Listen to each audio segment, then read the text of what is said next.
So what you see here is the LG OLED T, which is the world's first transparent TV, debuted at CES last year, and recently was made available in the US. Still no idea when it's going to be available in Canada, but as you can see, obviously it's got that beautiful crisp OLED display, and it's transparent. You can see the people who are moving behind it. What's really interesting too is that it actually will, and you'll see it in a moment, it might transition into an opaque mode.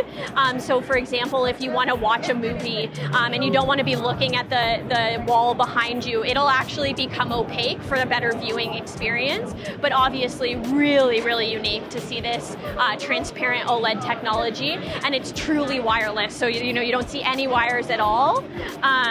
Which again kind of allows you to put something like this in the middle of a room, but not actually block the entire room.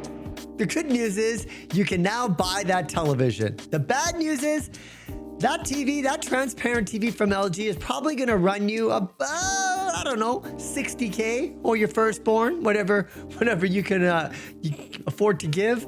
But that just shows you where the television technology is headed. We don't just need that black screen.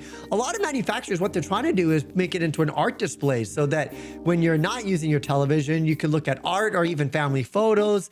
And then they have that sensing technology. So when no one is in the room, it'll just turn off.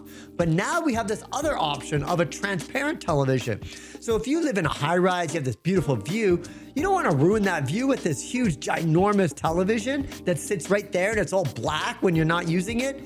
No, you don't have to worry. You can see right through it. If I never saw it, I wouldn't have believed that technology was possible, but it's here.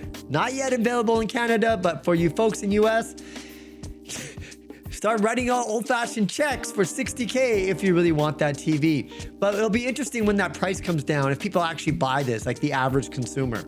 Anyways, folks, that's all I got for you today. I hope you liked this video, kind of a little preview of where the television technology is headed. Be sure to like and subscribe. Leave your comments below. Let me know what you think. Would you buy one of those, or would you still stick with an old-fashioned LED television? I'd love to know. Andy Baryer, Handy Andy, signing out. I'll see you guys then in the next video.